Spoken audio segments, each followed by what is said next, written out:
प्यारे बच्चों नमस्कार। मैं सद्देव मौर्य जनता विद्यालय इंटर कॉलेज की ऑनलाइन फिजिक्स की क्लासेस में आपका स्वागत करता हूं।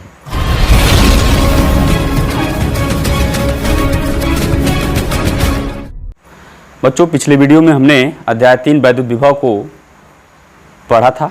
उसमें हमने आपको वैद्युत विभव की परिभाषा, वैद्युत विभवांतर की परिभाषा तथा वैद्युत विभव का भौतिक महत्व समझाया था। पिछला वीडियो लेक्चर 11 था और आज का वीडियो लेक्चर 12 होगा। ठीक है, आज हम लोग एकल बिंदु आवेश के कारण वैद्युत विभव निकालेंगे कि एक बिंदु आवेश है तो उसके कारण उसके क्षेत्र में किसी बिंदु पर वैद्युत विभव कितना बनेगा, उसके सूत्र का हम लोग यहाँ पर आज निगमन करेंगे। ठीक है, तो चलिए आइए देखते हैं कि मान लीजिए कि एक बिंदु O है।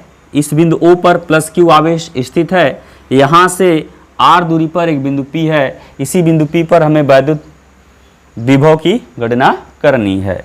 यह आवेश कैपिटल K परावैद्युतांक के माध्यम में स्थित है। ठीक है, अब इसके लिए जो है मुझे क्या करना पड़ेगा, इसी रेखा के सीध में एक पॉइंट लेना पड़ेगा। मान लिया मैंने पॉइंट ले लिया A। ठीक है, इस पॉइंट A पर एक टेस्ट चार्ज परीक्षण आवेश प्लस Q0 रख दिया जाता है। ठीक, और इसके थोड़ा सा बगल में एक पॉइंट मैं ले लेता हूं B, और B से A की जो डिस्टेंस है वो बहुत ही कम है और कितना है, dx है। और ये जो बिंदु A है जो मैंने मान रखा है वो बिंदु O से कितना दूरी पर है, x दूरी पर है। ठीक है, बिंदु O से या धन प्लस Q से A कितना दूर है, x दूरी पर है, और A पर Q0 चार्ज रखा हुआ है। A से B की दूरी बहुत छोटी है, कितना है, dx है। ठीक है, तो आप चाहे तो जो मैंने बोला वह स्वतः लिख सकते हैं, या फिर मैं इसको लिख दे रहा हूं यहाँ पर कि माना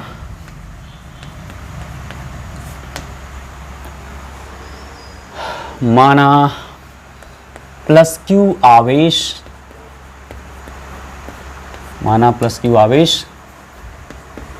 बिंदु O पर स्थित है।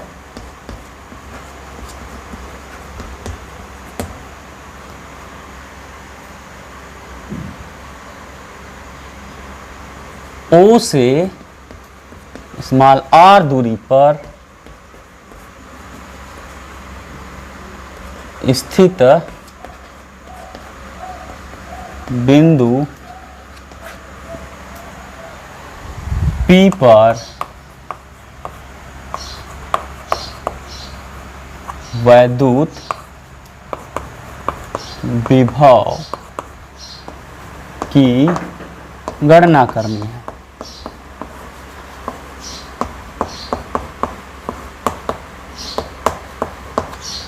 ठीक है, और हम ये भी मान लेंगे कि ये जो प्लस Q है वह कैपिटल K परावैद्युतांक के माध्यम में स्थित है।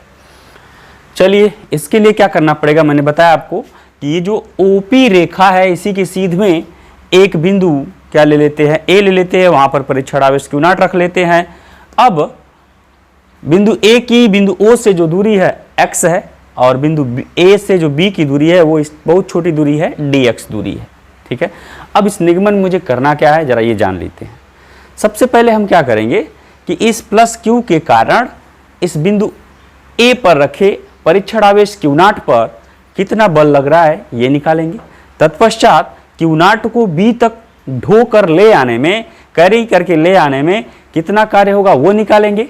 ठीक है, और ऐसे दूरी छोटी छोटी दूरियों को जोड़ते जाएं तो हम बिंदु P तक पहुंच जाएंगे और हम बिंदु P पर आसानी से कुल कार्य को निकाल लेंगे। जब कुल कार्य निकल जाएगा तो हम क्या करेंगे, वैद्युत विभव की परिभाषा लगा देंगे, V बराबर W अपान Q।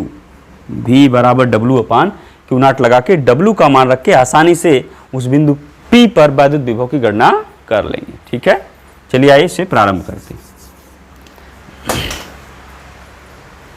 पहले लिखेंगे यहाँ पर प्लस Q के कारण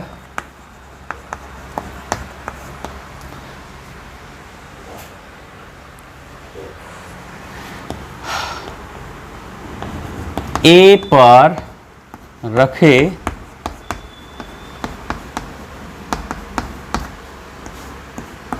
परीक्षण आवेश पर लगने वाला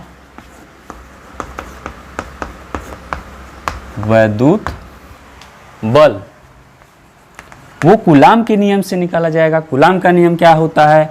F बराबर 1/4 पाई एप्सिलॉन नॉट इंटू के into Q1 Q2 upon r square. तो Q1 की जगह Q है, Q2 की जगह Q नॉट है, और वहां से इसकी जो दूरी है x है, x का स्क्वायर। यदि इसका डायरेक्शन देखा जाए तो डायरेक्शन होगा इस Q नॉट पर, इसका डायरेक्शन, फोर्स का डायरेक्शन इधर होगा, OP रेखा के अनुदिश बाहर की तरफ। ठीक है, अच्छा ये निकल गया, फोर्स निकल गया। अब हम क्या करेंगे, लिखेंगे Q नॉट को बिंदु A से B तक लाने में किया गया कार्य, ये कार्य हम लोग वैद्युत बल के विरुद्ध करेंगे। क्यों? क्योंकि आप देख रहे हैं कि बल का डायरेक्शन P से A की ओर है, जबकि हम लोग विस्थापन जो देख रहे हैं, विस्थापन B से A की ओर हो रहा है, विस्थापन B से A की ओर हो रहा है, जबकि फोर्स का डायरेक्शन P से A की ओर है। अर्थात विस्थापन और बल के बीच का एंगल 180 है, और जब 180 है तो vector A dot B is equal to AB cos theta. cos 180 का मान -1 होता है, तो रिजल्ट में क्या आएगा? पक्का माइनस आएगा। आपको बात समझ में आ जानी चाहिए। तो कार्य मैं लगा रहा हूं, ये छोटा सा कार्य dW is equal to force into, चलिए मैं इसको ऐसे लिख दे रहा हूं, vector F dot vector dx vector. ठीक है, अभी तो पता नहीं चल रहा है, मैंने वेक्टर फॉर्मेट में लिख दिया, सारे काम आसान हो जाएंगे। ये F dx अब हो जाएगा cos 180 अंश, क्योंकि F और dx के बीच का एंगल कितना है? 180 है, तो ये हो जाएगा ये माइनस एफ डी एक्स। अब हम क्या करेंगे, ये f की वैल्यू उठा के यहाँ रख देंगे, तो ये जो सूक्ष्म कार्य है dw इज इक्वल टू हो जाएगा -1/4 पाई एप्सिलॉन नॉट के into QQ not upon x square into dx। अब हमने Q नॉट को A से B तक ढोकर ले आया। अब हम ये कल्पना करते हैं कि यदि Q नॉट को अनंत से कहां तक ढोकर लाएंगे? P तक लाएंगे, तो कितना कार्य होगा? और वही कार्य विभव में यूज किया जाता है। ठीक है ना, क्योंकि वैद्युत विभव की परिभाषा होती है कि अनंत से किसी धन परीक्षण आवेश को वैद्युत क्षेत्र के किसी बिंदु तक ले आने में वैद्युत बल के विरुद्ध जो कार्य करना पड़ता है, वही कार्य क्या कहलाता है? वैद्युत विभव कहलाता है। तो अब हम देखेंगे कि यहाँ लिखेंगे कि अनंत से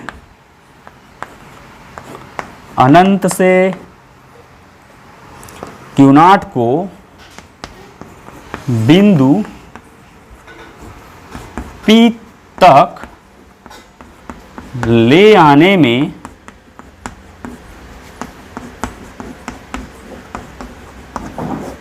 किया गया कार्य, वो कार्य क्या होगा? कुल कार्य हो जाएगा W is equal to integral dW। क्या हो जाएगा? Integral dW। लिमिट कहाँ से ले आ रहे हैं? इन्फिनिटिव से ले आए, तो लोअर लिमिट हो जाएगा इन्फिनिटिव। कहाँ तक ले आ रहे हैं? बिंदु P की O से दूरी कितना है? R है, तो ये हो जाएगा R आपका हो जाएगा। अब dW का मान उठा के यहाँ पर रख दीजिए, तो हो जाएगा इंटीग्रल इन्फिनिटिव से R, और ये सारी वैल्यू यहाँ आ जाएगा -1/4 पाई एप्सिलॉन नॉट के into QQ not upon x square into क्या हो जाएगा? dx। अब चूंकि ये इंटीग्रेशन है, अब आप ये समझ रहे होंगे कि इंटीग्रेशन क्यों लगाया गया होगा, ये सोच रहे होंगे। तो वह इसलिए लगाया गया क्योंकि ये छोटी छोटी दूरियों को हम जोड़ जोड़ के बिंदु P तक पहुंच सकते हैं। तो अनंत से जब Q नॉट को P तक ढो के लिया जाएगा, तो वो कार्य वैद्युत विभव की परिभाषा को दर्शाता है। इसलिए हम लोग क्या कर रहे हैं, छोटे छोटे डिस्टेंस में इसको तोड़ करके कार्य निकाल रहे हैं, ताकि हमें पूरा कार्य आसानी से मिल जाए। अब जो है क्या करेंगे, इस इंटीग्रल को सॉल्व करके W का मान निकालते हैं। ठीक है, तो हो जाएगा W इज इक्वल टू कितना है? माइनस कांस्टेंट टर्म बाहर निकल जाएंगे 1/4 पाई एप्सिलॉन नॉट के इंटू बाहर आ जाएगा QQ नॉट, और इंटीग्रल में रह जाएगा इन्फिनिटिव टू R, और हो जाएगा 1/x स्क्वायर dx। थोड़ा इसे यहीं पर सॉल्व कर देता हूँ, -1/4 पाई एप्सिलॉन नॉट के इंटू क्यू क्यू नॉट, और मैं इसको ऐसे लिख दे रहा हूँ इन्फिनिटिव टू आर, और ये हो जाएगा x के पावर -2 dx। अब जो है ये कार्य निकल के आ जाएगा W इज इक्वल टू क्या, -1/4 pi epsilon naught into Q Q not, और इसका जो फार्मूला चलेगा x -2 + 1/- 2 + 1, और ये लिमिट लग जाएगी इन्फिनिटिव टू r। क्या हुआ जरा उससे देख लीजिए, इंटीग्रल का फार्मूला लग गया बेसिकली कि integral x power n dx is equal to x power n + 1/n + 1 comma, जबकि n कभी भी -1 के बराबर नहीं होना चाहिए, अन्यथा ये सूत्र लागू नहीं होगा, तो वो लाग में फार्मूला हो जाता है। ठीक है, तो आइए इसको देख लेते हैं। W इज इक्वल टू में हो जाएगा -QQ0/4 पाई एप्सिलॉन नॉट इंटू के, देखिए मैं यहाँ के भूल गया था, के हो गया। ठीक है, अब ये हो जाएगा x के पावर -r। अब इस -1 को इस लिमिट से बाहर निकाल लेते हैं, -1 निकलेगा तो ये क्या हो जाएगा, +1 हो जाएगा। तो W इज इक्वल टू ये QQ0/4 पाई एप्सिलॉन नॉट के, अब यहाँ हो जाएगा x पावर -1 हो जाएगा। x पावर -1 को मैं लिख दे रहा हूँ 1/x इन्फिनिटिव टू r। आप जानते होंगे कि x power -n is equal to 1/x power n होता है। अब ये हो जाएगा W इज इक्वल टू, अब ये लिमिट तोड़ देते हैं, QQ0/4 पाई एप्सिलॉन नॉट के, और हो जाएगा, अब लिमिट तोड़ने का नियम कैसा होता है कि एक बार जो वेरिएबल होता है, जो चर राशि होती है, उसके जगह हम अपर लिमिट रखते हैं, फिर माइनस एक जगह रखते हैं क्या, लोअर लिमिट। तो ये 1/r माइनस 1/इन्फिनिटिव, तो 1/इन्फिनिटिव की वैल्यू 0 हो जाएगी। तो आपके सामने आ जाएगा QQ0/4 पाई एप्सिलॉन नॉट के इंटू 1/r।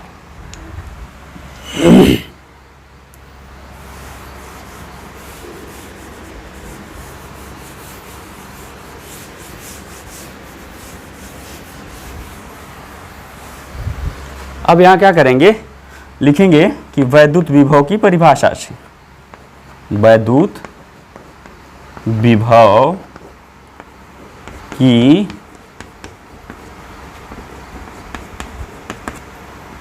परिभाषा से क्या होगा, परिभाषा हो जाएगा विभव भी इक्वल टू W/Q0, W/Q0 हो जाएगा।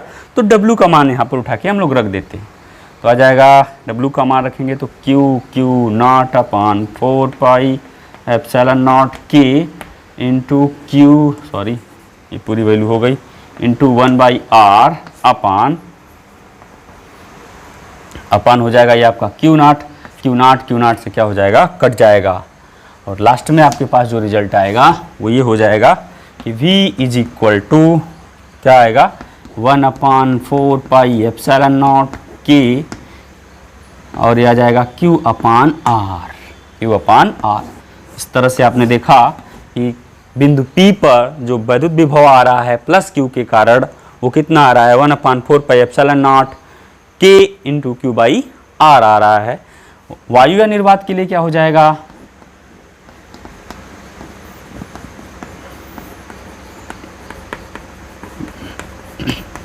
K बराबर 1 हो जाएगा। तो आ जाएगा V is equal to 1/4 pi epsilon naught into Q/r। ठीक है, इस तरह से आपने ये निगमन देखा। अब हम लोग, यह तो एक बिंदु आवेश के कारण उत्पन्न वैद्युत विभव रहा, अब हम लोग बहुत ढेर सारे आवेश रहेंगे, उन आवेशों के कारण किसी एक बिंदु पर वैद्युत विभव निकालेंगे यार।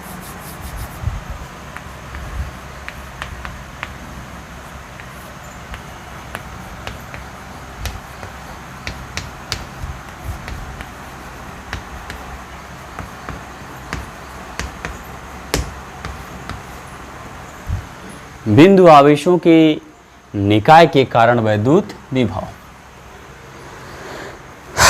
अब आइए इसको मैं डायरेक्ट आपको बताता हूँ। मान लेते हैं कि ढेर सारे बिंदु आवेश हैं, जैसे यहाँ +Q1 है, यहाँ पर -Q2 है, यहाँ -Q3 है, यहाँ Q4 है, इसी तरह से डॉट डॉट डॉट यहाँ Qn है, और एक बिंदु P है, मुझे इसी बिंदु P पर इन सभी आवेशों के कारण वैद्युत विभव की गणना करनी। तो सबसे पहले हमको ये पता करना पड़ेगा यहाँ से इसकी डिस्टेंस कितना है, तो माना R1, यहाँ से R2, यहाँ से R3, इसी तरह से यहाँ से R4, और माना कि यहाँ से इसका जो डिस्टेंस है वो कितना है, Rn है। ठीक, और प्लस Q1 के कारण बिंदु P पर जो विभव रहा वो V1, इसके कारण जो विभव रहा वो V2, माइनस Q3 के कारण जो विभव रहा वो क्या हो जाएगा, V3 हो जाएगा, ये V4 हो जाएगा, ये Vn हो जाएगा।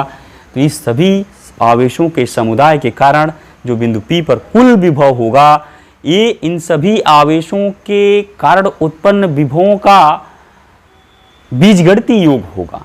क्या होगा, बीजगणितीय योग होगा। तो मान लिया बिंदु P पर कुल विभव कितना है, V है, तो ये हो जाएगा V बराबर V1 plus V2 plus V3 plus dot dot dot जितने भी रहेंगे Vn। अब सबका वैल्यू यहाँ रख दिया जाएगा 1/4 पाई एप्सिलॉन नॉट। मान लिया कि ये सब वायु में रखे हुए हैं, तो हो जाएगा Q1 बाई R1 प्लस, अब आप देख रहे हैं हो जाएगा 1/4 पाई एप्सिलॉन नॉट इंटू, अब जब भी विभव का मान निकाला जाता है, ये यहाँ ध्यान रखेंगे आप, विभव एक अदिश राशि होती है, तो जो आवेश का मान रखा जाता है वह चिन्ह सहित रखा जाता है, तो जो रख देंगे तो क्या हो जाएगा माइनस Q2 अपान R, फिर plus 1/4 pi epsilon not minus Q3 upon R3, ये R2 रहेगा बच्चों, ठीक है। और इसी तरह से प्लस डॉट डॉट डॉट क्या हो जाएगा लास्ट वाला Vn plus 1/4 pi epsilon naught into Qn अपान Rn हो जाएगा। इस तरह से आपने देखा कि हम कुल विभव बिंदु P पर निकाल सकते हैं। उसमें से आ जाएगा 1/4 पाई एप्सिलॉन नॉट कॉमन, कोष्टक में हमारे पास आ जाएगा Q1 upon R1 minus Q2 upon R2 minus Q3 upon R3 and plus dot dot dot plus Qn upon Rn। इस विधि से हम लोग आवेशों के समुदाय वाले प्रश्नों में किसी एक बिंदु पर परिणामी विभव निकाल सकते हैं। ठीक है, आइए अब हम आपको वैद्युत विभव पर कुछ छोटे छोटे प्रश्नों को हल करके दिखाएंगे। ठीक है, तो पहले एक बिंदु आवेश के कारण किसी बिंदु पर विभव निकालेंगे, फिर उसके बाद आवेश के समुदाय के कारण हम किसी बिंदु पर विभव निकाल के आपको दिखाएंगे। तो मान लिया जैसे यहाँ पर एक पॉइंट O है, यहाँ पर 20 माइक्रो कूलाम का आवेश रखा हुआ है, और यहाँ से 20 सेंटीमीटर की दूरी पर या 10 सेंटीमीटर की दूरी पर एक पॉइंट P है, मुझे यहाँ पर वैद्युत विभव की गणना करनी है। तो ये तो बिल्कुल आसान है, मैं आपको केवल ऐसे ही बता दे रहा हूँ। ये प्लस 20 माइक्रो कूलाम है, तो विभव का फार्मूला होता है 1/4 pi epsilon naught into Q by R।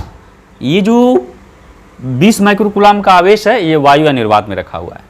अब हमें क्या करना है, बिंदु P पर वैद्युत विभव की गणना करनी है। तो क्या करना है कि V इज इक्वल टू, इसका मान आपको पता है 9 into 10 to the power 9 into ये जो Q का मान कितना है 20 माइक्रो माने होता है 10 घाते -6, ये माइक्रो माने 10 घाते -6 अपान ये 10 सेंटीमीटर है, तो 10 और सेंटीमीटर माने 10 घाते -2 मीटर, 1 सेंटीमीटर में 10 घाते -2 मीटर, माने R की वैल्यू जो है, थोड़ा आप इसको सिस्टमेटिक वे में देखेंगे तो Q इज इक्वल टू हो जाएगा कि 20 माइक्रो कूलाम, और Q को थोड़ा हल कर दिया तो 20 into 10 to the power -6 coulomb, और R की जो वैल्यू है 10 centimetre, that is 10 into 10 to the power -2 metre हो गया। इन्हीं दोनों मानों को Q का मान R का मान यहाँ रख दिया गया, फिर ये इसका मान यहाँ रख दिया। अब इसे आसानी से हल कर लिया जाएगा, ये घट गया आपका, ये हो जाएगा 9 दूनी 18 इंटू ये ऊपर चला जाएगा तो 9 दूनी 11, 11 में से 6 चला जाएगा तो आएगा 10 की घात कितना 5। ठीक है, आप इसको स्टैंडर्ड फॉर्मेट में लिख सकते हैं 1.8 इंटू 10 टू द पावर, ये हो जाएगा 6 वोल्ट, माने 20 माइक्रो कूलाम के कारण 10 सेंटीमीटर पर यदि कोई बिंदु P स्थित है तो वहाँ पर जो हमारा वैद्युत विभव बनेगा वो कितना बनेगा 1.8 into 10 to the power 6 volt बनेगा। पिछला क्वेश्चन जो बताया गया वह एक बिंदु आवेश के कारण उत्पन्न वैद्युत विभव रहा। अब हम ढेर सारे आवेशों के कारण किसी बिंदु पर वैद्युत विभव की गणना करेंगे। मान लीजिए यह एक वर्ग है, इसके शीर्षों पर चलिए मान लीजिए ए है, ये बी है, ये सी है, ये डी है। यहाँ पे 10 माइक्रो कूलाम, यहाँ पे 20 माइक्रो कूलाम, यहाँ पर माइनस 10 माइक्रो कूलाम, और यहाँ पर जो है कि -20 माइक्रो कूलाम के चार्ज स्थित हैं। तो इस विकर्ण के केंद्र पर हमें परिणामी वैद्युत विभव की गणना करनी है। कहाँ पर? इस वर्ग के केंद्र पर, इस वर्ग के केंद्र पर मुझे क्या करनी है? वैद्युत विभव की गणना करनी है। चलिए देखते हैं इसका केंद्र कहाँ होगा। आपको पता है कि वर्ग का केंद्र दोनों विकर्णों के कटान बिंदु पर होता है। तो मान लेते हैं इसका पॉइंट क्या है? ओ। मुझे ओ पर परिणामी वैद्युत विभव की गणना करनी। मैं क्वेश्चन को लिख नहीं रहा हूँ, ऐसे आपको बता दे रहा हूँ। हमें क्या करना है? हमारे पास एक वर्ग है, इसके चारों कोनों पर, शीर्षों पर ये आवेश रखे हुए हैं, प्लस प्लस कुछ और माइनस भी हैं। अब इन सभी आवेशों के कारण बिंदु ओ पर हमें क्या करना है? परिणामी विभव की गणना करनी है। मान लेते हैं कि ये जो आवेश है उसकी जो भुजा है वो है 20 सेंटीमीटर। ये जो वर्ग है उसकी भुजा कितनी है? 20 सेंटीमीटर है। तो अब हमें पता लगाना है कि इन सभी आवेशों के कारण बिंदु ओ पर कितना वैद्युत विभव बनेगा। तो चलिए देखते हैं इसको। सबसे पहले आप देख लीजिए कि ये वर्ग की भुजा कितना है? 20 सेंटीमीटर। तो यहां से मुझे यहाँ की डिस्टेंस, यहां से यहाँ की डिस्टेंस, सबकी डिस्टेंस चाहिए। और ये जो बिंदु O है वह विकर्णों को क्या करता है? समद्विभाजित करता है, दोनों विकर्णों को। इसका मतलब अगर पहले विकर्ण की लंबाई पता कर लें, फिर उस विकर्ण की लंबाई का आधा कर लेंगे, तो ये दूरी, ये दूरी, ये दूरी, ये दूरी पता चल जाएगी। तो उसके लिए मुझे क्या करना पड़ेगा? सबको पता है कि मैं डायरेक्ट फार्मूले का प्रयोग करता हूं। वर्ग का विकर्ण बराबर, वर्ग का विकर्ण होता है भुजा करड़ी में 2, भुजा करड़ी में 2। तो जो भुजा है वो 20 है और हो जाएगा करड़ी में 2। ये हो गया आपका डायगोनल विकर्ण हो गया, विकर्ण। अब अगर आपको, हमें आप देख रहे हैं कि OA equal to OB is equal to OC is equal to OD, ये कितना होगा? ये विकर्ण का आधा होगा, विकर्ण बटे 2 हो जाएगा। विकर्ण का मान 20√2/2, इसका मान आ जाएगा 10√2 सेंटीमीटर। इसका मतलब ये हुआ, अगर हम इसे R1 ले लें, ये R2 ले लें, ये R3 ले लें, ये R4 ले लें, तो सभी डिस्टेंस आपस में क्या हो गई? बराबर हो गई। और मैं यहाँ लिख दे रहा हूँ R1 is equal to R2 is equal to R3 is equal to R4 is equal to कितना? 10√2 centimetre, that is 10√2 into 10⁻⁻² metre. ठीक है। अच्छा, अब हम क्या करते हैं? हम आवेशों के समुदाय का जो सूत्र उत्पन्न हो रहा था, जो सूत्र बन रहा था, वो क्या रहा? V is equal to V1 plus V2 plus V3 plus, जितने चार्ज हैं सबको क्या कर लेंगे? आपस में जोड़ लेंगे। तो V इज इक्वल टू, आपने देखा होगा, मैंने सूत्र पीछे बताया, तो क्या आया था? 1/4πε0, और यह आ जाएगा था Q1/R1 plus Q2/R2 plus Q3/R3 plus Q4/R4। ठीक है। पिछले वाले जो एग्जाम्पल में मैंने आपको ऐसे करके बताया था, इसका निगमन टाइप का, उसमें ये जो कुछ आवेश माइनस रहे होंगे तो मैं उसको माइनस करके लिख दिया था। अब ये एक जनरल व्यापक सूत्र मैंने बनाया, तो उसके तरह से आप देख सकते हैं कि Q1 का मान ये मान लेंगे, Q1 ये, Q2 ये, Q3 ये, Q4 वो मान लेते हैं। तो बगल में लिख देता हूँ कि Q1 इज इक्वल टू कितना? 10 माइक्रो कूलाम, और Q2 इज इक्वल टू कितना? -20 माइक्रो कूलाम। इसी तरह से सबको लिख दिया जाएगा। ये माइनस है, और Q3 इज इक्वल टू कितना है? -10 माइक्रो कूलाम, और Q4 कितना है? वो है -20 माइक्रो कूलाम। अब इसके हिसाब से बस आपको केवल मान रखना है और इसे हल कर देना है। तो ये हो जाएगा V इज इक्वल टू, इसकी वैल्यू आपको पता है 9 इंटू 10⁹ Q1 का मान देखिए 10 माइक्रो कूलाम है, तो 10 इंटू, अब चलिए, अच्छा ठीक है, चलिए माइक्रो कूलाम 10⁻⁻6 कर दिया, माइक्रो के नाते 10⁻⁻6। R1 की वैल्यू सब पे सेम है, 10 इंटू 10√2 इंटू 10⁻⁻² हो गई, प्लस इस तरह से Q2 का मान देखिए वहाँ क्या है? माइनस है, तो यहाँ आ जाएगा क्या? माइनस कितना है भाई? 20 इंटू 10⁻⁻6/2 वही 10√2 इंटू 10⁻², फिर से माइनस, क्योंकि Q3 भी माइनस है, Q4 भी माइनस है, तो सब टर्म माइनस में आने लगे। तो ये हो जाएगा 10 इंटू 10⁻⁻6 अपान 10√2 इंटू √-2, 10√2 इंटू 10⁻⁻2, और ये माइनस कितना हो जाएगा 20 इंटू 10⁻⁻6 अपान 10√2 इंटू 10⁻⁻2।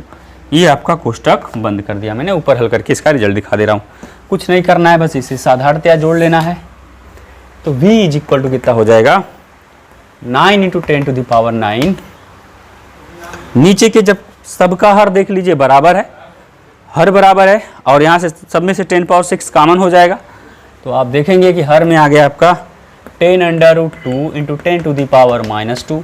कोष्टक के अंदर बन जाएगा, ये देखिए 10 माइनस 20 माइनस 10 माइनस 20 और इंटू 10⁻⁻6। ठीक है, तो ये हो जाएगा आपका ये देखिए 10 का इसमें गुणा हो जाएगा, 10⁻−1 हो जाएगा, 10⁻−1 ऊपर जाएगा, 10⁻10 हो जाएगा, 9 इंटू 10⁻10 अपान √2। और यहाँ बचा -20 -20 -40 -10, ये वाला आपका कट गया, आ गया -40। ठीक है, और इंटू 10⁻⁻6। अब आप इसे हल कर सकते हैं इजीली। ये हो जाएगा 4 9 36 360 माइनस में इंटू ये हो जाएगा 10⁻4 अपान कितना √2। थोड़ा मैं इसको √2 से ऊपर नीचे मल्टीप्लाई कर देता हूँ, √2 हो जाएगा। फिर उसके बाद यहीं पर कर देता हूँ v इज इक्वल टू, आप देखेंगे कि √2 इंटू √2 कितना हो जाएगा 2 हो जाएगा। इसको काटेंगे तो 180 आ जाएगा, -180 √2 इंटू 10⁻4। और अगर मैं इसको स्टैंडर्ड रूप में लिखूँ तो ये हो जाएगा, चलिए स्टैंडर्ड रूप में क्या ऐसे डायरेक्ट लिख रहा हूँ, -18 इंटू एक अंक पर गया वो तो 10⁵5 वोल्ट आ जाएगा। -18 इंटू 10⁵5 वोल्ट आपका रिजल्ट आया। ठीक है, अब एक क्वेश्चन और करके इस पर दिखा देते हैं आपको। आइए एक कॉन्सेप्चुअल क्वेश्चन को देखते हैं। क्वेश्चन इस प्रकार है कि 3 इंटू 10⁻⁻8 कूलाम और -2 इंटू 10⁻⁻8 कूलाम के दो बिंदु आवेश एक दूसरे से 15 सेंटीमीटर की दूरी पर स्थित हैं। अब हमें यह पता लगाना है कि दोनों आवेशों को मिलाने वाली रेखा के अनुदिश, चाहे इधर चाहे इधर, ये इस रेखा के अनुदिश इधर भी हो सकता है, इस रेखा के अनुदिश इधर भी हो सकता है, कहीं बीच में भी हो सकता है। मुझे ये पता लगाना है कि इन दोनों आवेशों को मिलाने वाली रेखा पर या इसके अनुदिश किस बिंदु पर वैद्युत विभव का मान 0 होगा। मैं क्वेश्चन को लिख नहीं रहा हूं, फिर से आपको बता दे रहा हूं कि दो बिंदु आवेश 3 × 10⁻8 कूलाम -2 × 10⁻8 कूलाम एक दूसरे से 15 सेंटीमीटर की दूरी पर स्थित हैं। अब हमसे क्वेश्चन ये पूछा गया कि दोनों आवेशों को मिलाने वाली रेखा पर ऐसा बिंदु कहाँ स्थित होगा जहां पर वैद्युत विभव, परिणामी वैद्युत विभव क्या होगा, 0 होगा। ठीक है, अब आइए इस क्वेश्चन को करते हैं। देखिए सबसे पहले तो हम ये मान लेते हैं कि इन दोनों आवेशों के बीच में बिंदु स्थित होगा, या फिर यहां से x दूरी पर मान लेते हैं। इस प्लस वाले से x दूरी पर एक बार मान लेंगे, एक बार इस माइनस वाले से x दूरी पर मान लेंगे। आप इधर भी पॉइंट मान सकते हैं, आप पॉइंट इधर भी मान सकते हैं, आप पॉइंट बीच में भी मान सकते हैं। ठीक है, तो हम इन दोनों केसों में से, तीनों केसों में से कोई एक दो करके आपको दिखाते हैं। आइए हम मान लेते हैं कि यहां से x दूरी पर एक बिंदु P स्थित है। यहां पर जो है वैद्युत विभव क्या है, 0 है। कहां पर वैद्युत विभव, पॉइंट P पर वैद्युत विभव 0 है। पॉइंट P कहां है, 3 × 10⁻8 कूलाम से x दूरी पर स्थित है। तो कंफर्म है कि ये डिस्टेंस आपकी कितना हो जाएगी, 15 - x हो जाएगी। लीजिए ये 15 - x हो जाएगी। अब मुझे यहाँ पर परिणामी वैद्युत विभव का मान क्या बताया गया प्रश्न में, 0 है। इसका मतलब हुआ कि V1 + V2 = 0। इसके कारण यहाँ पर विभव को मान लिया V1, इसके कारण यहाँ पर विभव को मान लिया V2, और उन दोनों का जोड़ क्या हो जाएगा, 0 हो जाएगा। अब हमको क्या निकालना है, यही दूरी x का मान निकालना है। तो ये हो जाएगा 1/4πε0 इंटू Q1 की जगह 3 इंटू 10⁻8 और अपान हो जाएगा प्लस वही 1/4πε0 इंटू यहाँ हो जाएगा -2 into 10⁻8 upon 15 - x is equal to 0। अच्छा, आप देख सकते हैं यहाँ पे कि ये जो x है वो सेंटीमीटर में है, तो आप अगर यहाँ पर इसे मीटर में भी बदलना चाहेंगे तो ये 10⁻² कर देंगे, यहाँ भी 10⁻² कर देंगे, तो वो 10⁻² आपका जो है कॉमन होकर फिर उधर गुणा हो जाएगा 0 में, तो 0 हो जाएगा, इसलिए मैं उसको लिखा नहीं हूँ। कोई दिक्कत इसमें आपको होनी नहीं चाहिए, या आपको दिक्कत हो रही है तो 10⁻² यहाँ का गुणा कर सकते हैं, इसको सेंटीमीटर में बदल लीजिएगा। हालांकि कोई आंसर में आपको एरर नहीं आएगा, ठीक ही आएगा। अब आप देख सकते हैं कि ये जो टर्म है ये कॉमन है, इस कॉमन वाले टर्म को मैं यहाँ से हटा देता हूँ, माने कॉमन करेंगे फिर उधर जाके गुणा हो जाएगा। लीजिए कर ही देता हूँ।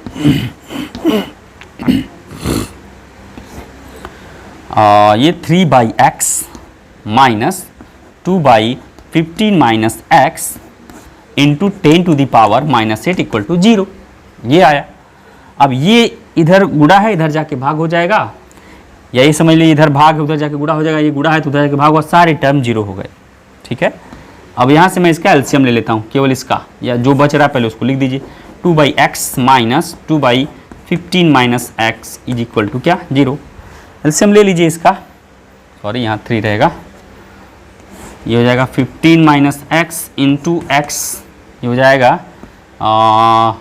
ये 45 - 3x माइनस और हो जाएगा 2x इक्वल टू 0/1।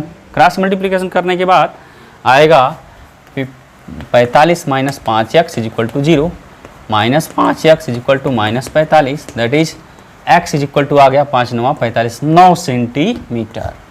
इसका मतलब ये हुआ कि यदि हम इन दोनों आवेशों के बीच में पॉइंट को ढूंढें तो वह 3 × 10⁻8 कूलाम की तरफ से 9 सेंटीमीटर की दूरी पर स्थित होगा। इसके दाहिने तरफ 9 सेंटीमीटर की दूरी, और इस वाले आवेश के बाएं साइड में कितना होगा, 15 में से 9 घटा लेंगे तो कितना आएगा, 6 आएगा। वहां से 6 सेंटीमीटर दूर और यहाँ से 9 सेंटीमीटर दूर, माने यहाँ से 9 सेंटीमीटर दूर तो उधर से 6 सेंटीमीटर दूर जो बिंदु स्थित होगा वहां पर वैद्युत विभव का मान क्या होगा, 0 होगा, ठीक है। अब प्रश्न ये भी हो सकता है क्या पॉइंट इधर नहीं स्थित हो सकता है, क्या पॉइंट इधर नहीं स्थित हो सकता है, तो हो सकता है। आपकी मर्जी पॉइंट को इधर करवा लीजिए, आपकी मर्जी पॉइंट इधर करवा लीजिए, मैं पॉइंट को इधर कर देता हूं। पॉइंट को मैंने यहां कर दिया, अब पॉइंट P आ गया यहां। अब हमने मान लिया क्या कि -2 × 10⁻8 कूलाम से बाहर की तरफ यहां से ही x सेंटीमीटर दूरी पर विभव क्या हो गया, 0 हो गया। मैंने ध्यान रखिएगा यहां से पूरी डिस्टेंस मानी है x, यहां से x सेंटीमीटर पॉइंट P स्थित है, यहां पर विभव क्या हो गया, 0 हो गया। तो अब ये बात समझ में आनी चाहिए आपको कि यहां से यहां की डिस्टेंस कितनी होगी, तो ये पूरी दूरी में से अगर ये 15 दूरी निकल जाएगा तो ये बहुत इजीली निकल जाएगा कि x - 15 हो जाएगा ये डिस्टेंस। अब फिर से वही कॉन्सेप्ट आप लगाएंगे कि v1 + v2 = 0, तो आप देख सकते हैं कि कैसा आएगा, 1/4πε0, डायरेक्ट लिख रहा हूँ इसको, ये इस फार्मूले को देख सकते हैं आप, तो क्या आ जाएगा। अब यहाँ इसके कारण यहाँ पर विभव v1 मान लिया जाए और इसके कारण यहाँ विभव मान लिया जाए v2 मान लिया, तो v1 का मान हो जाएगा ये 3 × 10⁻8 अपान, वहाँ से उसकी डिस्टेंस इस बार x माइनस, और वहाँ हो जाएगी माइनस इसलिए क्योंकि वहाँ माइनस था, 2 × 10⁻8 अपान x - 15 इक्वल टू क्या हो गया, 0। आप इसे जब हल करेंगे तो आपके पास आएगा 3/x minus 2/x - 15 equal to 0। इसे जब आप सॉल्व करेंगे तो आएगा x - 15 इंटू x, ये x से कैंसिल आउट हो जाएगा, तो क्या बचेगा आपके पास 3x - 45 minus 2x equal to 0। अब ये क्या आ जाएगा, 3x में से 2x निकल जाएगा तो आएगा क्या, x - 45 और upon x - 15 into x is equal to आया 0, 0/1, क्रॉस मल्टीप्लाई कर दीजिए इधर, तो क्या होगा, ये आ जाएगा x माइनस 45 इक्वल टू 0। तो x इज इक्वल टू क्या आ गया 45 सेंटीमीटर।